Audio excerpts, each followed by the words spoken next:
Assalamualaikum everyone. This is me Hania AI Wali. I am student of Rehan School Online Academy at Level 1 Batch 4. तो आज हम फिर से आए हैं अपने न्यू गेस्ट के साथ जिनका नाम है उस्मान गनी रिमोट जॉब वाला। सो आज हम इनसे इनके बारे में पूछेंगे और भी चीज़ें इनसे पूछेंगे जो कि हम नहीं जानते और इनकी सारी जर्नी के बारे में जानेंगे और बहुत सारी और चीज़ों के बारे में जानेंगे। तो चलते हैं अपने इंटरव्यू की तरफ। सो अस्सलाम वालेकुम उस्मान गनी भाई, कैसे हैं आप? वालेकुम सलाम हीना आपी। मैं ठीक, आप सुनाएं, आप कैसी हैं? मैं भी बिल्कुल ठीक, thanks for asking. Okay, so आप अपना छोटा सा इंट्रो दे दें हमारे व्यूवर्स को ताकि जो आपको नहीं जानते वो भी जान जाए।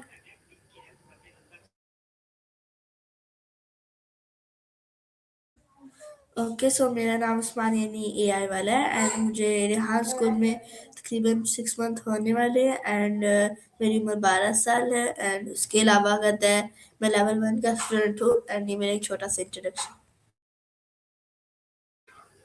वेरी नाइस, आपने बहुत अच्छे से हमें अपने बारे में बताया। सो मेरा आपसे पहला सवाल ये होगा कि जब आप यहाँ पर आए थे रेहान स्कूल के अंदर, आपको क्या चैलेंजेस फेस आए थे?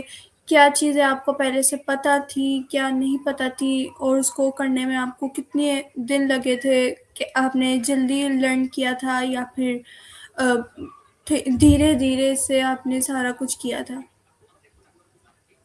ओके, सो मुझे रेहान स्कूल में जब शुरू-शुरू में तो आया था, अगर शुरू-शुरू की बात कीजिए, तो मुझे तब तो ज़्यादा कुछ पता भी नहीं था, मुझे लैपटॉप, मोबाइल चलाना कुछ भी नहीं आता था एंड उसके अलावा अगर देखा जाए कि मैं कितना ज़्यादा काम कर लेता था, काम तो टास्क जो होते थे उसके अलावा भी कर देता था, वीडियो एडिटिंग ये सारी चीज़ें करता तो था, बट इतना ज़्यादा मुझे आता नहीं था। लेकिन जब इंटर्नशिप में सैदुल्ला से मिला, तो तब सारी चीज़ें पता चल गई कि ये काम इस तरह होता है, तो मेरा ज़्यादा एनर्जी है, मैंने कहा कि मुझे ये चीज़ें ज़्यादा से ज़्यादा सीख लिया, तो अब मुझे वो हर एक चीज़ आती है जो मतलब कि हमारे टास्क में होती है और उसके अलावा भी। Okay, very nice. ओके, सो मेरा आपसे अगला सवाल ये होगा कि आपने अपने नाम के साथ ये रिमोट जॉब वाला क्यों लगाया? कोई स्पेसिफिक रीज़न तो आप हमें बता सकते हैं तो? ओके, सो मेरे कहते हैं रिमोट जो वाला इसलिए लगाया है क्योंकि मुझे अपने पाकिस्तान के अंदर लोगों को घर बैठे अर्निंग करना सिखानी है एंड अपने मुल्क की गुर्बत किस तरह खत्म कर सकते हैं लोग ऑनलाइन लोगों के साथ मीटिंग करके और उनके कहते हैं जो लोग बाहर से भी है उनके साथ किस तरह बिजनेस स्टार्ट कर सकते हैं, तो ये सारी चीज़ें मैं काम करना चाहता हूँ। तो इसलिए मैंने रिमोट जो वाला लगाया है।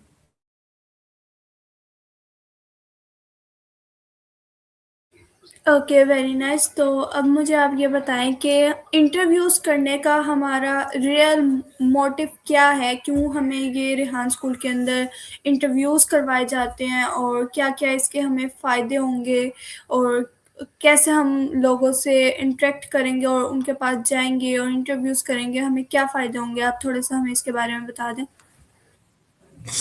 ओके, सो आपका क्वेश्चन काफ़ी अच्छा भी ही था। सो इंटरव्यू बेसिकली इसलिए कराया जाता है ताकि जो स्टूडेंट्स हैं उनके अंदर कॉन्फिडेंस लेवल बिल्ड हो एंड वो दूसरों से बातचीत कर सके, जैसे कि अभी आप और मैं इंटरव्यू कर रहे हैं एंड अगर अभी हम लोग क्या वैसे ही मिलते तो हम इतनी जल्दी बात ना कर सके, 1 सेकंड के अंदर हम अपनी बात को कंप्लीट कर देते हैं। बट यहाँ स्कूल में ये होता है कि बच्चा जितने ज़्यादा इंटरव्यूज़ करता है उसके पॉइंट्स गिने जाते हैं एंड उसके अलावा बच्चों को कहा जाता है कि उसको बच्चे को मोटिवेट कहा जाता है, मोटिवेट किया जाता है ताकि बच्चे के अंदर कॉन्फिडेंस आया आता है एंड उसके अलावा जब लोगों से बातें करते हैं तो उनकी कम्युनिकेशन स्किल बेटर होती है, तो इस वजह से रेहान स्कूल में इंटरव्यू सब्जेक्ट एक काफ़ी ज़्यादा अच्छा भी है एंड उसके अलावा इसको चुना गया है। Okay, very nice. आपका जो जवाब था वो बहुत अच्छा है। उम्मीद है कि लोगों को पसंद आएगा आपका जवाब। ओके, सो हम आपके अब से अगला क्वेश्चन पूछते हैं। सो मेरा आपसे अगला सवाल ये होगा कि आप हमें थोड़ा-सा रेहान स्कूल के बारे में, कॉन्सेप्ट के बारे में बताएँ, ये वाला-वाली के कॉन्सेप्ट के बारे में, क्यों रखवाया जाता है और क्यों बाकी स्कूलों में तो ऐसा नहीं होता, रेहान स्कूल में ही क्यों होता है और क्यों करवाते हैं हमें ये सारे वाला-वाली और लाइक सारा कुछ हमारा रियल सरनेम हटवा के ऐसे क्यों रखवाते हैं? तो आप हमें थोड़ा इसके बारे में बताएँ। ओके, सो ये वाला वाली इसलिए कहा जाता है कि जो स्टूडेंट्स होते हैं उनके दूसरे नाम के साथ इसलिए वाला लगाया जाता है, जैसे कि आप एआई वाले या फिर मेरी मोजो वाला, तो इसलिए लगाया जाता है जो बच्चे का मिशन है या फिर पाकिस्तान में जो भी गुर्बत का खात्मा नहीं हो पा रहा मतलब के है, एंड पाकिस्तान में चीज़ें नहीं आई उसको सॉल्व कर सके, जो प्रॉब्लम है बच्चा उसको सॉल्व कर सके। आप teacher and police and doctor ये सब तो बनने की कोशिश करते हैं, हमें सिखाया जाता है कि आपने ये बनना है, बट हमें ये नहीं सिखाया जाता है कि आपने किसी चीज़ की किसी प्रॉब्लम को सॉल्व करना है। तो हमें यहाँ पे फ्यूचर लीडर बनाया जाता है एंड सिखाया जाता है कि आपने एक जो प्रॉब्लम है उससे 50 मिलियन या फिर जो भी हमें टास्क मिलता है आपने इतने लोगों की मदद करनी है। तो इस तरह से हमें ये बाला वाली का कॉन्सेप्ट दिया जाता है एंड इसी पे हम लोग काम करते हैं।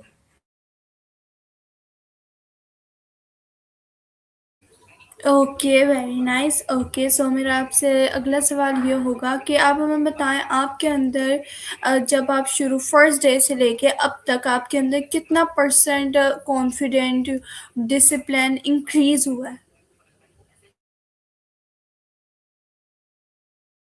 सो आपने बहुत अच्छा क्वेश्चन किया। सो काफ़ी ज़्यादा हुआ है मेरे अंदर इंक्रीज। बेसिकली जब मैं मतलब कि पिछले स्कूल में पढ़ा था, यहाँ पे अगर ट्रेडिशनल स्कूल की ना बात की जाए तो अगर मैं घर पे रहता था यहाँ पे जैसे भी बात की जाए ट्रेडिशनल मेरी कहते हैं स्टडीज़ के अलावा एंड मेरा रवैया तो काफ़ी मुख्तलिफ था। बट जब मैंने आम स्कूल में आया मेरे अंदर ये काफ़ी सारी चीज़ें बदली, जब मैंने पॉडकास्ट किए फिजिकली एंड उसके बाद इंटरव्यूज़, तो बेसिकली मैं खुद ब खुद ही देखता गया कि मेरे अंदर काफ़ी ज़्यादा लाइफ चेंजेस आते गए मेरी इंटरव्यूज़ करने की वजह से, टीचर से हेल्प लेने की वजह से, क्योंकि जो फिजिकली स्कूल होते हैं हम उससे टीचर से बात करने में भी डरते हैं, बट इस तरह नहीं होता। इधर टीचर स्टूडेंट से भी हेल्प लेते हैं, स्टूडेंट टीचर से हेल्प लेते हैं, तो इस तरह सारी चीज़ें होती है। इस वजह से मेरे अंदर काफ़ी ज़्यादा डिफरेंस आया। Okay, very nice. ओके, सो मेरा आपसे अगला सवाल ये होगा कि ये जो रेहान स्कूल है इसको आप फ्यूचर में किस तरीके से देखते हैं? इसका आपको विजन क्या दिखता है फ्यूचर में कि ये आगे बढ़ेगा और जो और लोग हैं जैसे पूरा यूरोप एंड और भी बहुत सारी कंट्रीज़ हैं जो छोटी-छोटी कंट्री, उनके अंदर ऐसे स्कूल्स बनेंगे या नहीं?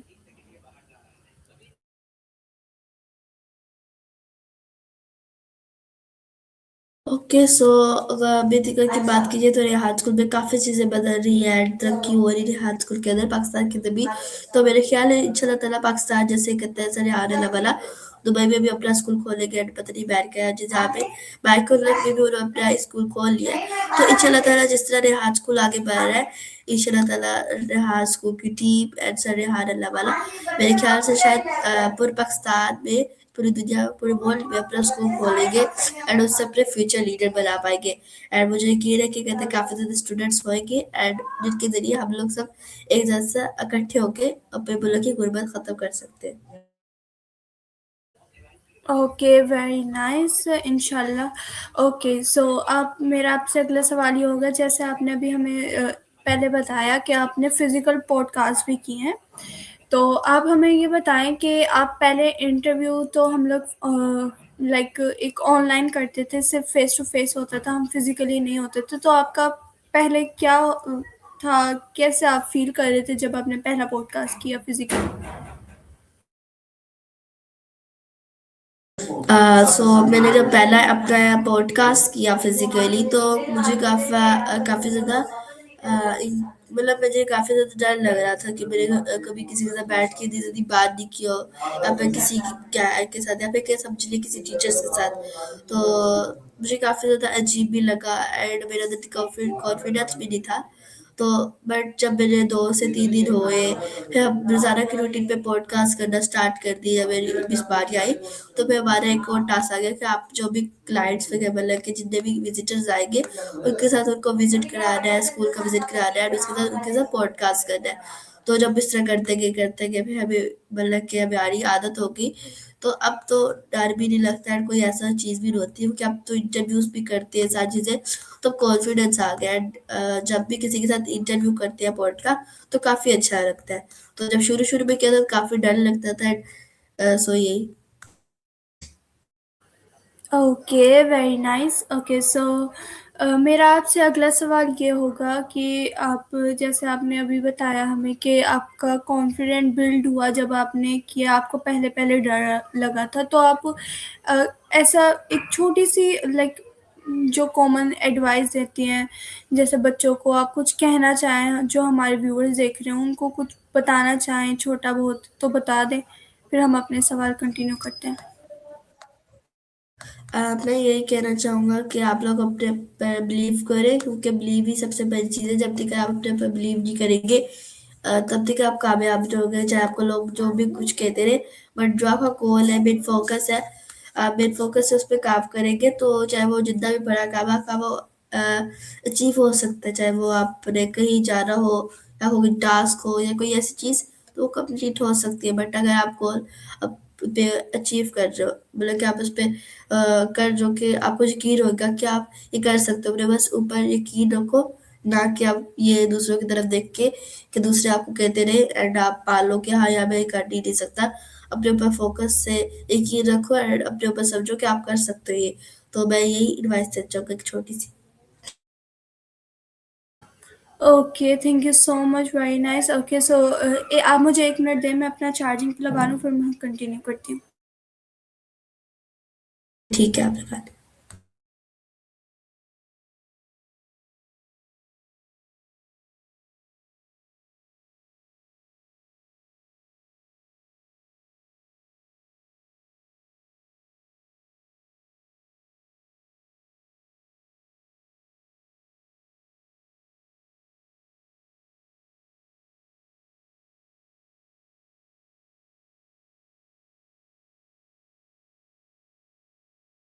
कंटिन्यू करते हैं अपना आगे से पॉडकास्ट। ओके, सो मुझे आप ये बताएं कि आप जैसे आपने अपने इर्द गिर्द के बच्चों में, जैसे आपने अपने अंदर तो चेंजेस बहुत देखे, आपका कॉन्फिडेंट बिल्ड हुआ, आप पहले ज़्यादा नहीं बोलते थे तो आप बोलने लगे, आपने लोगों से सवाल करना शुरू किए। तो आप हमें ये बताएं, जो आपके इर्द गिर्द के लोग थे, जैसे उनका क्या रद्द अमल था आपके इतने बड़े चेंजेस में? उन्होंने आपसे पूछा कि कैसे किया तुमने ये, क्यों किया? और ये सारा कुछ चीज़ें पूछी आपसे, क्या उनका रद्द-अमल था? तो आप हमें थोड़ा-सा बताएँ अपने।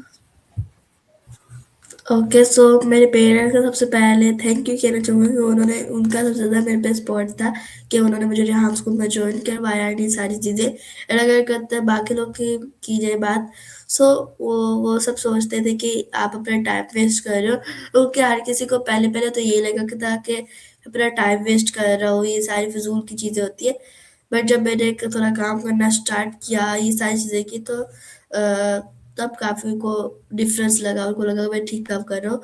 तो बेसिकली जब हम करते हैं एंड लोगों को जब नज़र आता है तभी लोग चुप हो जाते हैं, बट हमें कुछ कहने की ज़रूरत ही नहीं होती।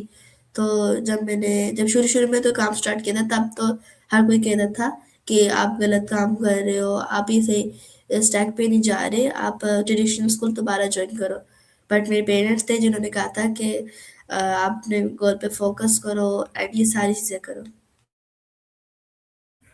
Okay, very nice. Okay, so आप मुझे ये बताएँ कि आप फिज़िकली लाइक सर दौलत वगैरह से मिले, तो आपको कैसा फ़ील होता है जब आप अपने सीनियर से मिलते हैं, जिनको बस आप ऑनलाइन देखते हैं, तो आपको कैसा फ़ील होता है?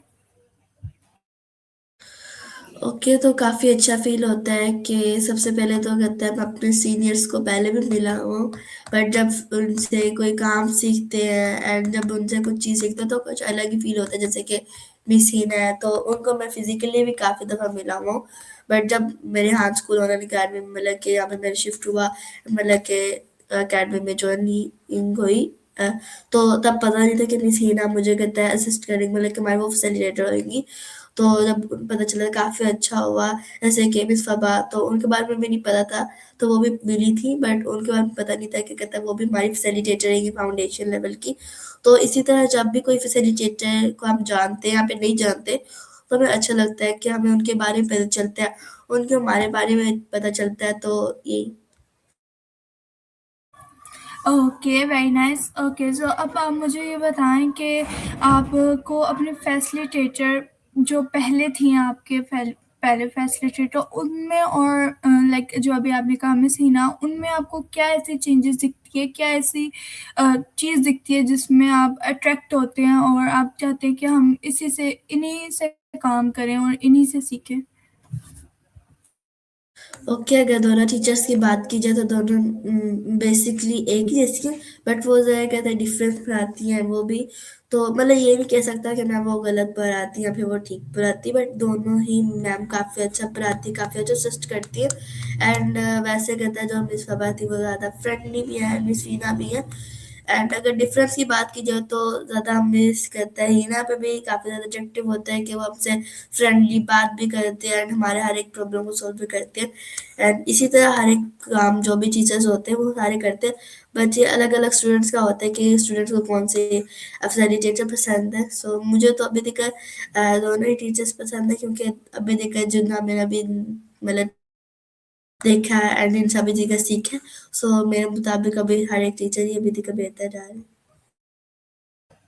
ओके, सो मेरा आपसे अब अगला सवाल ये होगा कि अगर आपको मौका मिले फैसिलिटेटर बनने का, तो आपका बच्चों के साथ कैसा बिहेवियर रखना चाहेंगे कि बच्चे कंफर्टेबल हों और आपकी हर बात मानें और आप उनसे अच्छे से काम करवा सकें एंड आपका वर्क भी होता रहे और उनको फ़न भी मिलता रहे। तो आप उनको कैसे ट्रीट करेंगे उन बच्चों को जो लाइक सुनते नहीं हैं और उनको बहुत वर्क करना पड़ता है उनके ऊपर? ओके, सो मैं उन बच्चों के लिए सब बिहेवियर रखूँगा जैसे कि बेसिकली सर दौलत का है। एंड सर दौलत ये नहीं मैं कह रहा कि कहते हैं वो गुस्से वाले हैं। सर दौलत का बिहेवियर लगता है जैसे गुस्से वाले, बट हैं वो काफ़ी अच्छे। एंड सो इसलिए कह रहा हूँ कि उनका कहता है वो काफ़ी अच्छा असिस्ट भी करते हैं। एंड जो भी स्टूडेंट है चाहे जिन बच्चों को एआई के बारे में या फिर जिन चीज़ों के बारे में इतना ज़्यादा नॉलेज भी नहीं है, तो जब सर दौलत को देखते हैं तो काफ़ी ज़्यादा उनको इस चीज़ों के बारे में पता भी चल जाता है। तो मैं सर दौलत अगर मैं उसे असिस्टेंट बनूँगा, अभी फैसिलिटेटर सॉरी, तो मैं सर दौलत जैसा ही उनको असिस्ट करूँगा। Okay, very nice. ओके, सो मेरा आपसे अगला सवाल ये होगा कि रेहान स्कूल में जैसे आपने फैसिलिटेटर के बारे में बताया, तो अब आप मुझे ये बताएं, अगर आपको असिस्टेंट बनाया जाए, लाइक असिस्टेंट फैसिलिटेटर की को फैसिलिटेटर या फिर कोई और, तो आपकी अलग रिस्पॉन्सिबिलिटीज़ होंगी, आपका अलग सारा कुछ होगा, तो आप उसको मैनेज कैसे करेंगे? अगर आप एक तरीके से सोचें फ्यूचर के तौर पे, तो आप उसको मैनेज कैसे करना करेंगे? ओके, सो अगर फ्यूचर के बारे में देखा जाए फ्यूचर के तौर पे, तो मैं कहते हैं एआई की हेल्प लूँगा। मैंने कुछ अपने दिमाग से सोचूंगा हूँ कि हर एक काम हमें एआई से ही करना चाहिए। एंड उसके अलावा मैं अपने प्लान बनाऊंगा कि इस टाइम पे क्या करना है। क्लासेस के प्लान अलग होंगे, स्टूडेंट्स को देखना एक अलग बात होगी। ये सारी चीज़ें मैं टाइम टेबल के हिसाब से सारी चीज़ें सजेशन करूँगा, मतलब कि स्टार्ट करूँगा। टाइम टेबल जब तक हम नहीं बनाते तब तक हमारा कोई भी काम ठीक से नहीं होता। Yes, you are right. Okay, so very nice. Okay, so अब हम आते हैं आपके फेवरेट चीज़ों पे, जैसे आप हमें अपनी फेवरेट चीज़ों के बारे में बताएं, चाहे वो कार हैं या आपकी जो भी लाइक साइड हॉबीज़ हैं इन चीज़ों के अलावा, तो आप उनके बारे में बताएं हमें। ओके, सो अगर कार्स के बारे में देखा जाए तो मुझे कहता है काफ़ी ज़्यादा कार पसंद है। एंड उसके अलावा कहता है फ्रूट्स में देखा जाए तो कहता है मुझे orange and banana and mango सारी चीज़ें पसंद है। एंड उसके बाद हॉबीज़ में देखा जाए तो मेरा हॉबीज़ में कि मैं ग्राफिक डिज़ाइनिंग करता हूँ। मुझे पसंद है पेंटिंग वगैरह, ग्राफिक डिज़ाइनिंग। एंड अगर खाने में देखा जाए तो खाने में मुझे कहता है बिरयानी पसंद है एंड कौरमा चिकन, ये सारी चीज़ें एंड ये सारे। Okay, very nice. You have a great choice. Okay, so my next question to you is कि जो आपने इंटर्नशिप कितनी की है ये बता दें और ये भी बताएं कि आपने उन इंटर्नशिप से क्या-क्या सीखा? ओके, सो मैंने अभी तक क्या कहते हैं तकरीबन 2 इंटर्नशिप्स कर ली कंप्लीटेड एंड 3 मतलब जो तीसरी है। अभी मैं आपको बता दूँ किसके साथ है। फर्स्ट इंटर्नशिप मैंने सर मनोज के साथ की थी, एंड उसके बाद सर मनोज के साथ योगा मेडिटेशन सीखा था। एंड उसके बाद फिर मैंने मिस मारिया इम्पैक्ट वाली के साथ इंटर्नशिप की थी 2 मंथ के लिए, एंड उनसे भी मैंने मैनेजमेंट का काम सीखा। एंड उसके अलावा मतलब छोटे मोटे काम होते हैं। एंड उसके अलावा फिर मैंने कहते हैं अटेंडेंस मार्क की सारी चीज़ें सीखी। एंड उसके बाद फिर मैंने कहते हैं अभी जो मेरी ठंड इंटर्नशिप है वो उस्मान अफ्रीक वाला के साथ है। तो उसमें मैं वीडियो एडिटिंग सीख रहा हूँ, सजान की सॉरी पॉडकास्ट को किस तरह एडिट करते हैं। Okay, very nice. यानी आपने 3 इंटर्नशिप में बहुत कुछ सीख लिया। तो अब हमें ये बताएँ आपको चैलेंजेस क्या फेस आए इंटर्नशिप करते हुए?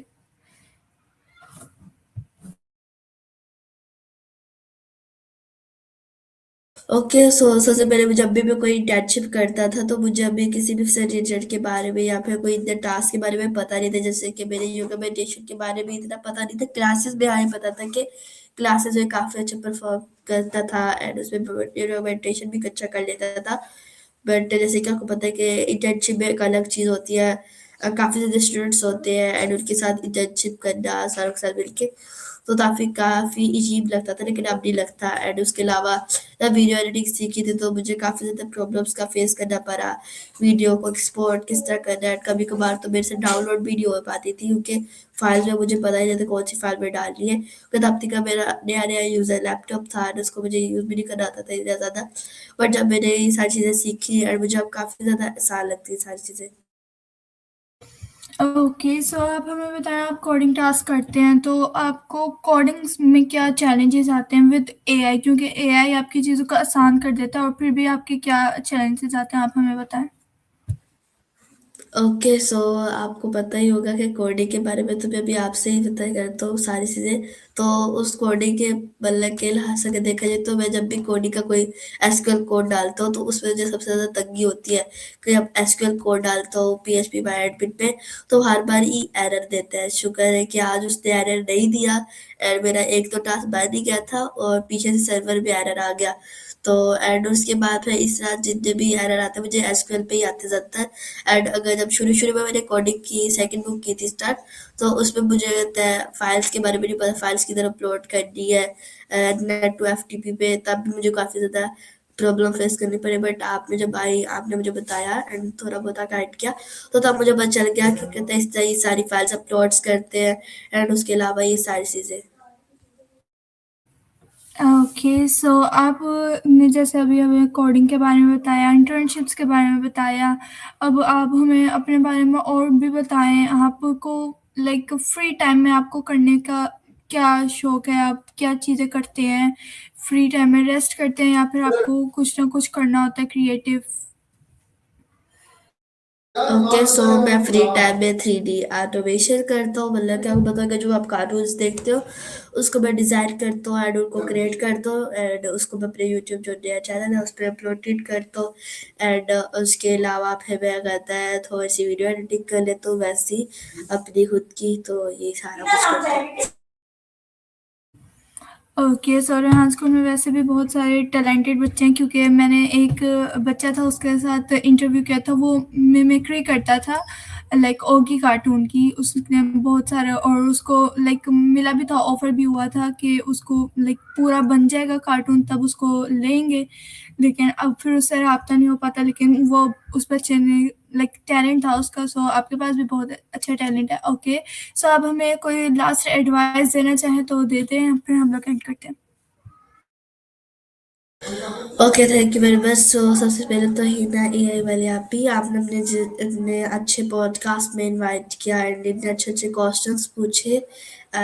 Basically thank you very much and everyone, मैं आप सबको यही एडवाइस देना चाहूँगा कि आप अपने गोल पे फोकस रखें। आपका जो गोल है उस पे फोकस रखें, ताकि क्योंकि आप जब तक अपने गोल पे फोकस रखेंगे कुछ भी आपको काम गलत लग रहा है, आपको मुश्किल लग रहा है सॉरी, तो कोई बात नहीं, वो आपको कुछ दिनों बाद सॉल्व हो सकता है। बट आप उस पे काम करते रहे, वर्क करते रहे, कभी ना कभी तो वो कंप्लीट हो ही जाएगा। सो मैं यही आपके व्यूअर्स को आखिरी एडवाइस देना चाहूँगा। Okay, very nice, thank you so much and I hope कि जो हमारे व्यूवर्स हैं वो आपकी एडवाइस को लेके चलेंगे और उसके ऊपर अमल करेंगे। Okay, so thank you so much for joining me and giving me your important time. So I'll see you soon in my next podcast with new guests. So Allah Hafiz. Allah Hafiz.